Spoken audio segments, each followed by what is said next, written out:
Yes, hello, Tom. Good morning, thank you. All right, well, we were going to kick this off with a safety moment, and I think Chris has got some topics for us. And you as well. Lots of fun stuff. Thank you, Heather.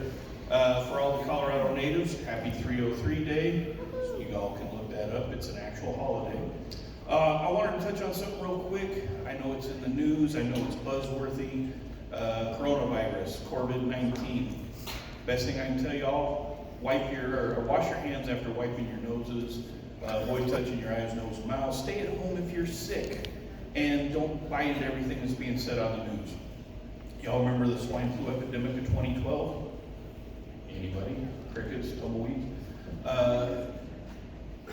While it is an actual disease and it is an actual outbreak out there, gang, please, you go to cdc.gov and you can download all this stuff. There's FAQs and all kinds of fun stuff.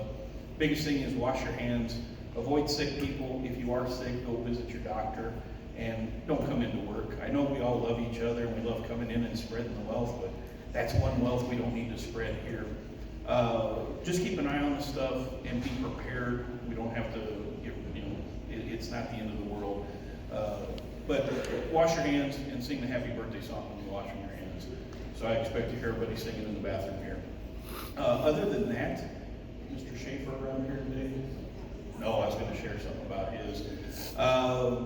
Accidents happen to everybody out there. The other day, Keith Schaefer was sitting at a red light and somebody behind him failed to use the brakes or look up from his Instagram post or something and rear-ended Keith Schaefer out there.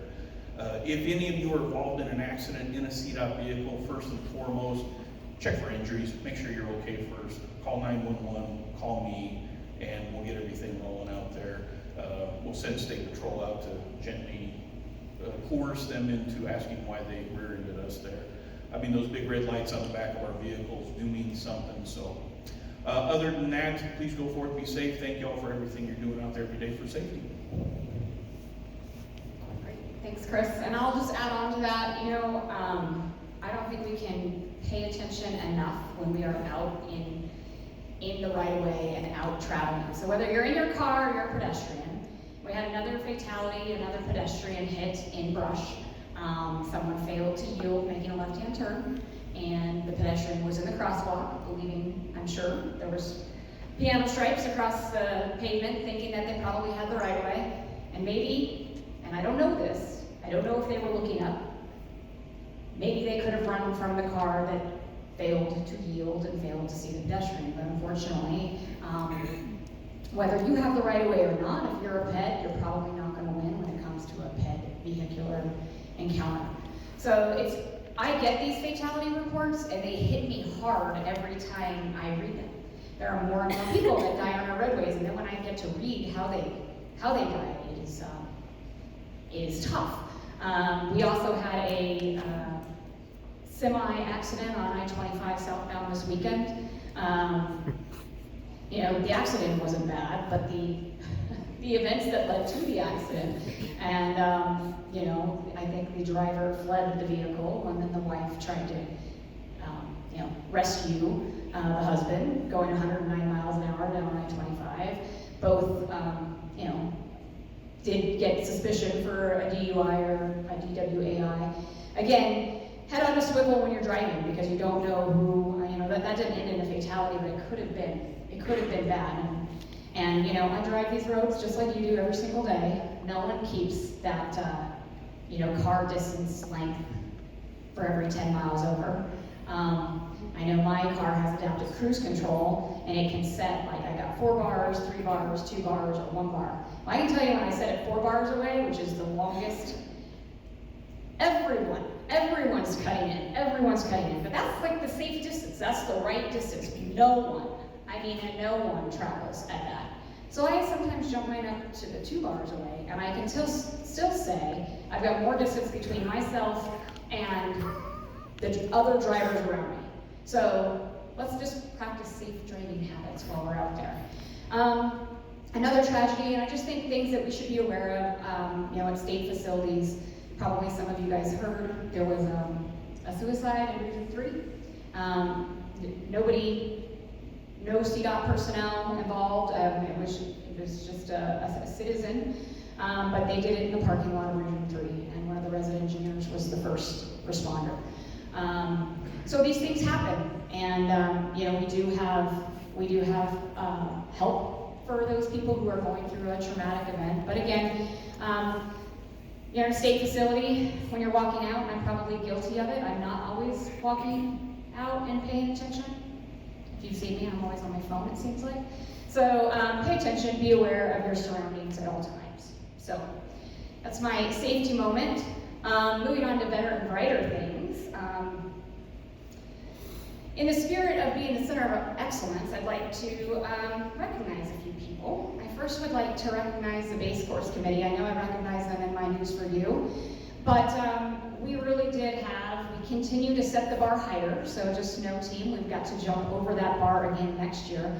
But we had a great Base Course training for 2 days that included engineers, techs, our specialty units, and consultants. We were able to bring in executive management staff, and it was just a really well-run program. And I just heard compliments, and I'm still hearing compliments from external members. So let's just give a round of applause to the Base Course members. You guys really did great. I also want to give a shout out to the US 36 team. I probably might miss a few people, but Brian and Stacy and Monty and Jared, Keith, Jamie Grimm, and Bob Pfeiffer and Jill Scott from headquarters.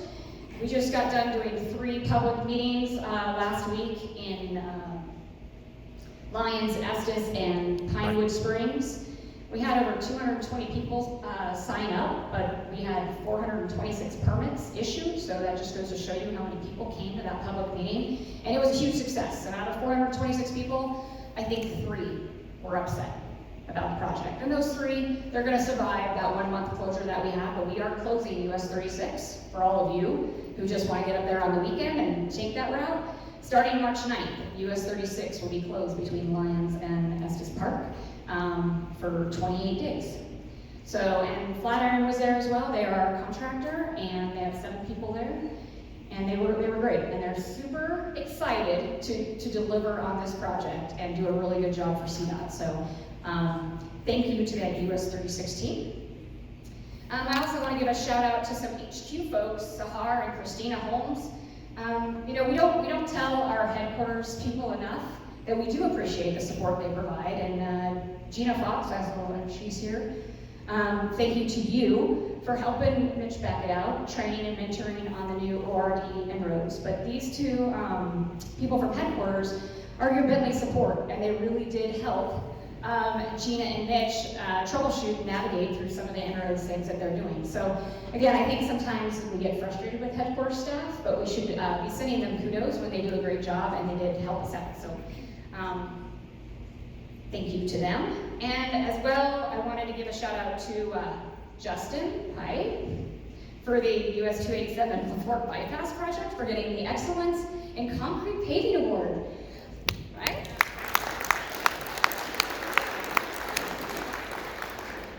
Good things come to those who wait. So that's exciting news, right? So even frustrating projects can end in an award, so congrats on that. A couple hot topics, maybe some HQ news. I had a meeting with a couple other individuals Friday afternoon on Front Range Rail. They want to be meeting with us probably about quarterly, just to kind of understand what opportunities, what are our projects, what are we considering in our I-25 project that could accommodate.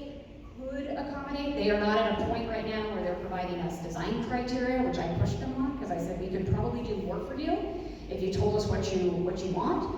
They're not there yet. They're still soliciting input.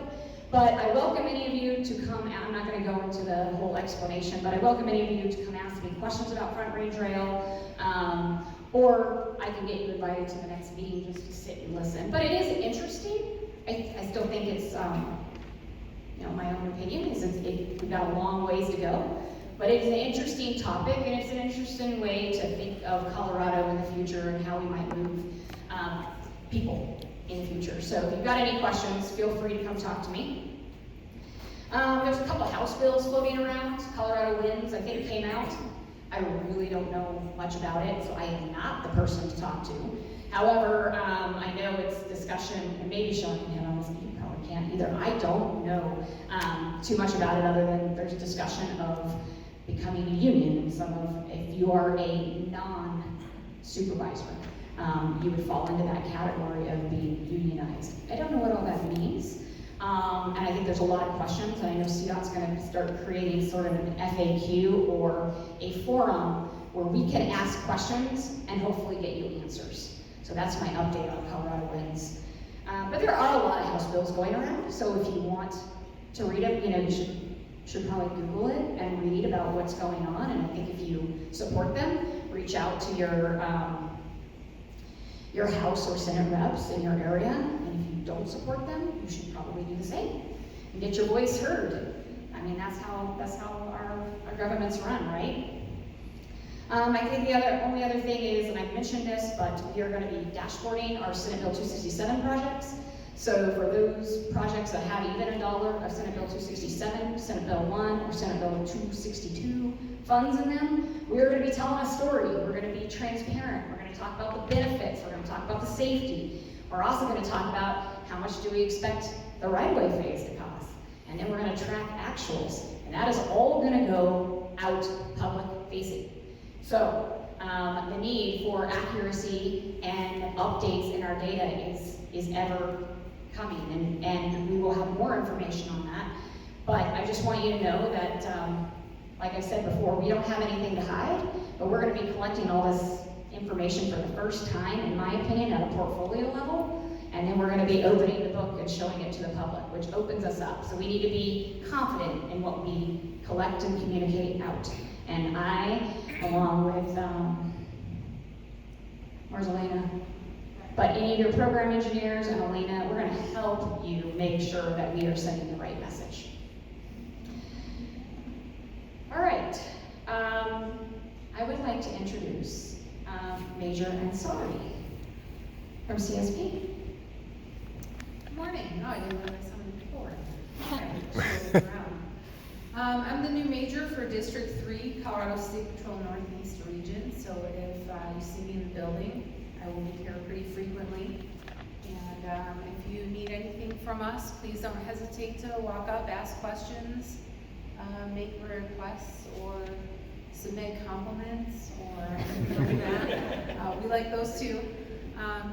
But this is an excellent facility. I've been up here several times, and I'm somewhat familiar with the area, and learning more and more as time goes on. So I'm really glad to be here, and thank you for all the happy and warm faces I've seen around.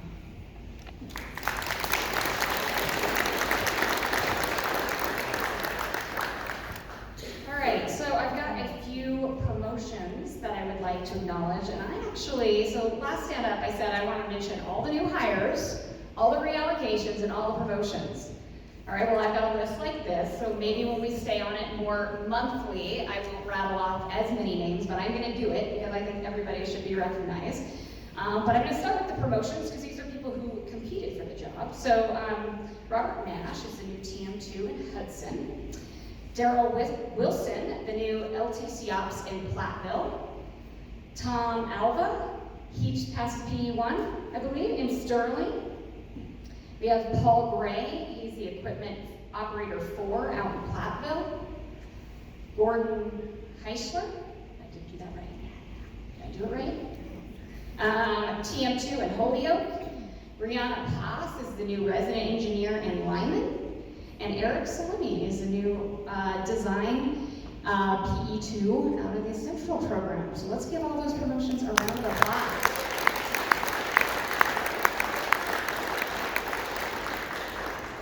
All right, here we go on some new hires. So I'm going to start with the TM1 series, just to give you guys an indication of how much work our maintenance crew does to try to keep people gainfully employed and plowing our roadways. Because there is, they've got a big group, about 350 strong on personnel in Region 4. And this is how many hires they have over the course of a 3-month period. So I hope I did this right. Aragon is a TM1, right? So these are the TM1s. Jonathan Bloomquist, Juan Pena, Eduardo Sanchez, Jay Cerro, did I get that right? Cerro? And Colton Zimlin. They were all hired in January. We've got some February ones, Lloyd Cacao, Joshua Rowe, and in March, Danny Elliott, Darwin Montgomery, and that is it. Look, I thought I had. And Lucas Stone King. There we go. Those are all the TM1s. And Jose Rocha. Is that right? All right, so those, we have a lot of maintenance hires. I sign in offer letters probably, I don't know, anywhere between 5 and 10 a week. So please welcome them aboard. We also have some other new folks in maintenance. Gregory Harms, Cody Nickel, and Justin Clark, Michael Lang, he's an LTC Training 5. We have, I think that might be it. Oh, I think that's it for maintenance crews. So for engineering, we've got some reallocations. To mention Scott Kemper, EIT 3, Scott Monksmith, EIT 3, Blue Ellis, Tech 2, Travis Howlett, Tech 3, and Mitch Beckett, EIT 3. So let's get a round of applause to all of those folks. Lots of changing, lots of hiring and promotions and reallocations. All right, we do have retirement coming up, as well as we get hire people than people leave. So Jerry Wagner, TM2 out of Haxton, he is retiring with 18 years of service, and that'll be this Thursday at 2 p.m. in Sterling. So thank you for your service. So with that, I'm going to bring Juliet up quick to talk about our performance, or it's that time of year again. PMPs are up. 6 months sure does fly. And then I'll have Beth come up and talk about the retirement event. And then we have someone special here to talk about benefits. Because this is, we're going to say it multiple times, you have to enroll. This is a year where everyone has to renew or re-enroll in their benefits. If you do not, you do not have benefits. So everyone has to log on and do their benefits. I'll say it, Sean will say it, and then I'll say it a few more times. Good morning, you guys. Yes, it is that time of year again. So just a reminder on PMPs that they need to be done. You guys, so kind of the opening date is really, you have from March 15th, basically until April 22nd for PMPs. But to get a little more detail on that. So right now, I know a lot of people are trying to get PMPs started. Well, if you start before March 15th, you won't have the new year downloaded to be able to put, if you're finalizing this year and then kind of having that same meeting at the same time about the next year, you won't have those goals generated to be able to put those in for the new year. So the recommendation, although we know that some of you guys have a ton of people to do PMPs with, the recommendation is to start from March 15th and then hopefully have them done by April 1st. Then you really need all signatures done, everything completed by April 22nd. So if you don't have those supervisors in your calendars, let's get those maybe going so that we can get them generated and get them scheduled. There might be some hiccups along the way. And then if you guys have any questions, not to bring up I'll try not to end on a sour note, but it isn't time for final reviews. There's often disputes, and we can help anyone through that process. We hope there are not, but if there are, we can help you with that. So just kind of in the back of your mind, we'd like them to be done by April 1st so that all those signatures can go through. Okay, thanks. Thanks, Juliet. All right, Beth.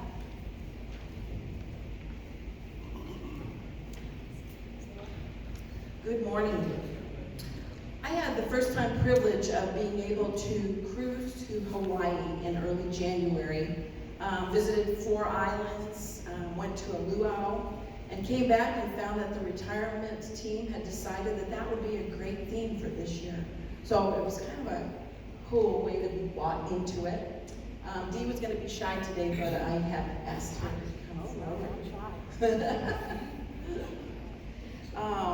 And so that is gonna be cool, but I did have to go through my 14 days of quarantine, so I am safe to party now. It was revealed that this year's theme is going to allow you to pull out your Hawaiian shirts and flower lace and get all dressed up. But I'm pretty sure we're not going to be preparing the entree underground under firing holes like I got to see. It's going to be catered by Qdoba this year. Dee, as you all know, is a hard worker, and she has taken the lead. This year's host section is planning and environmental, and she's taken the lead on that and asked a couple of us to help, and I'm privileged to do that. In addition to all of Region 4 folks being invited, our commissioners, executive branch, and 180 letters went out and 80 emails to our former employees. We restarted that this year because we really want to stay connected, because we've actually changed the title from just retirement lunch to retirement and reunion. So it's really important for them as well as for us to have that connection still. So we're kind of looking for a record attendance this year. A photo booth will be part of the fun, so individually or as work units, it'll be kind of fun to have that opportunity too. The event is Wednesday, April 29th at the Weld County Event Center, with $15 tickets on sale from the admin professional staff through April 15th. Tax day, so if you have a refund, it's a great day to use that. You may not know any of the 20 honorees this year, but in addition to the ceremony for them, it is a great chance to visit with others from around the region, and then to also mingle with those who have been in your shoes and in your jobs. Everyone is encouraged to participate. Is there anything you'd like to add? Nope, she's great. She's awesome. Thanks to Beth, Kimala, Megan, I have a lot of help. Yep. Yep, Karen Schneiders. I was gonna ask her to come down. There she is. She's on the committee with me on peonies. So, but it's a group effort. I hope I see all of you there with your Hawaiian stuff. Okay? Thank you, guys. Yeah, the retirement luncheon is fun, and I strongly encourage you all to attend if you can make it. It's a good thing, and people really do enjoy it. And I can tell you, all the past CDOT folks really do enjoy coming back to their CDOT family. I would have to say, after all, for those who continue to work on, I think CDOT was still probably their favorite place of employment, which is why they continue to come back. So, with that, I'm going to turn it over to Sean Everly. Yes, I didn't ask anyone, sorry. If anyone else has anything else, yes, I apologize. I forgot the reminders. I'm here today to introduce one of my new employees. He's working as a term this summer. Name is Bradley Dawson. I met Bradley last, I guess it's October. He came to our environmental face-to-face. That was a statewide effort. And Bradley came, and he was a big partner with Colorado Parks and Wildlife on the US 34 flood recovery efforts. And they did some post-construction stream sampling for both fish and macroinvertebrates. And Bradley was part of that, and he came and presented on that. And I was so impressed with him, I thought, I got to get this guy to CDOT and see what we can do for him. We've had pretty good luck with other interns that we've had, like Jan Rowe. You know how wrong Jan Rowe did. Now he's advancing his career in Region 1. So I thought this would be a great opportunity for Bradley. So I'm going to let him introduce himself, where he comes from, and kind of some background. Okay, well, first of all, this was never in the job description. Yeah, I'm Bradley Dawson, so raised in Minnesota, and I'm like everyone else and moved to Colorado. So I recognize a lot of your faces that I met yesterday, and I don't remember any of your names. So I'm looking forward to learning that over the course of the summer, and probably introduce myself as the fish and bug guy. So that's kind of what I'm going as now. Thank you, Bradley. Give me a hand, please.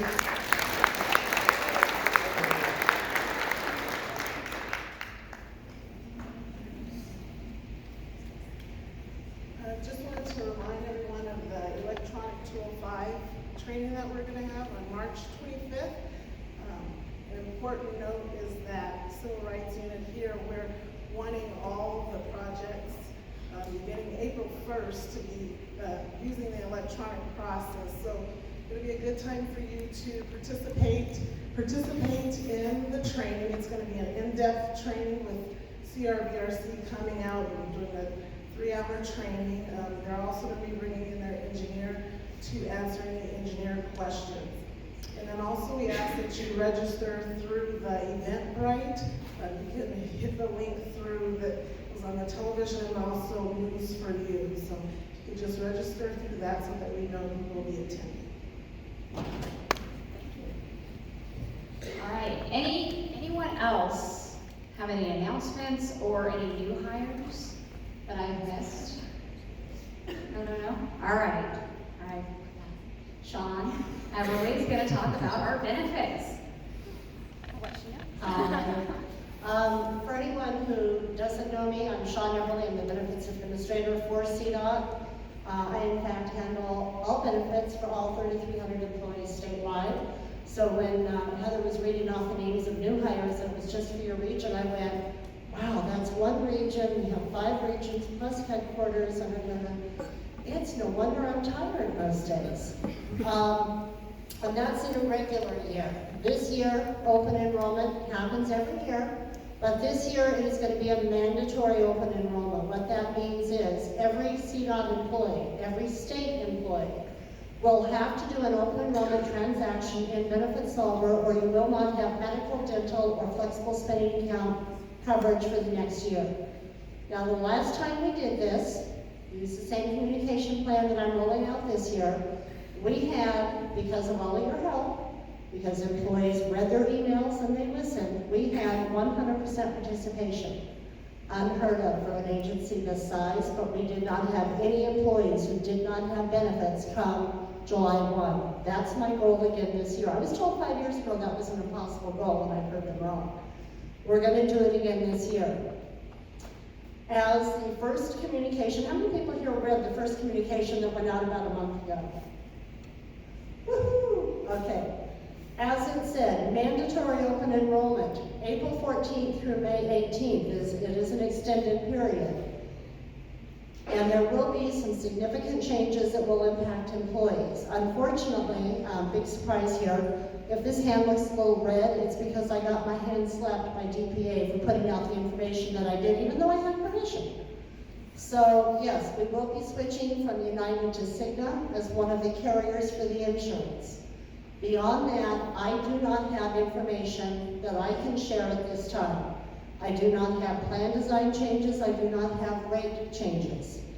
It is anticipated I have another communication that I'm waiting to get DPA's approval on. I'm trying to follow the rules this time. I'm hoping that I get permission today, tomorrow to send it out, have a little more information, none of the specifics, but what it will advise employees is that DPA plans on putting out their communication the week of March 23rd. As soon as that communication goes out, I can then send out my what you really need to know communication. So watch for that, okay? I recognize most of our employees, a lot of our employees are not on a computer 40 hours a week.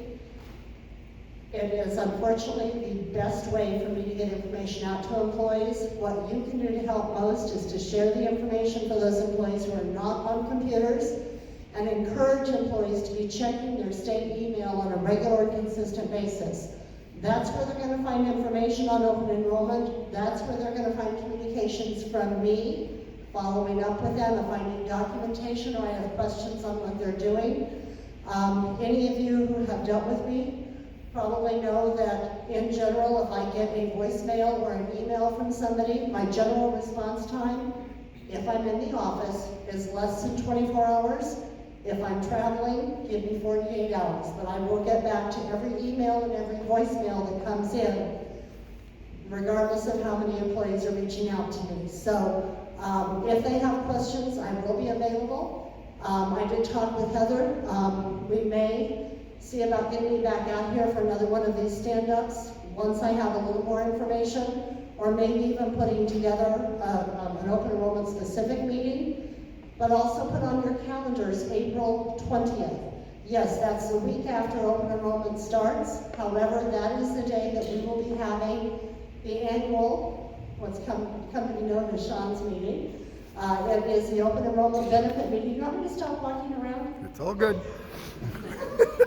The poor guy keeps moving I gotta do his strap something. on. I wonder. That is when I'll be having the annual open enrollment benefit meeting with live webcast. Okay, if you can attend in person, all of the vendors will be at headquarters in the auditorium. They will have more specific information. I'm hoping to be able to pull together biometric screenings that can be done that day for employees at no cost. But I also every year do a live webcast, and I will walk employees through an open enrollment transaction and benefit solver, and we'll be providing information on what changes with regard to each of the benefit plans. It's something that you can come to in person, you can log into online, you can send questions via text or phone call, and also we record it and then repost it on the CDOT website, so that can then be used at staff meetings, or employees can log into it individually, watch the video, watch the recording, and get the information that way. So that's April 20th, put it on your calendar, okay? Right now, again, mandatory open enrollment, April 14th through May 18th, means you have to do a transaction or you won't have medical, dental, or FSA coverage come July 1. Read your emails for communications and anticipate getting information from DPA the week of March 23rd and information from me immediately thereafter. Are there any questions that I can answer something other than I can't tell you to? I want to thank you all for your time. I want to thank you for the great work that you do, and for letting me come out and take a few minutes of your day. Thank you.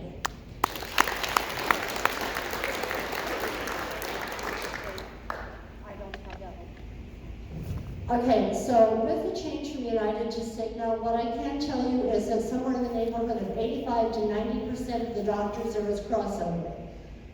We do not yet have the dedicated telephone number or website for you to go to verify whether or not your doctor is also participating under the Cigna plan that will be offered by the state of Colorado.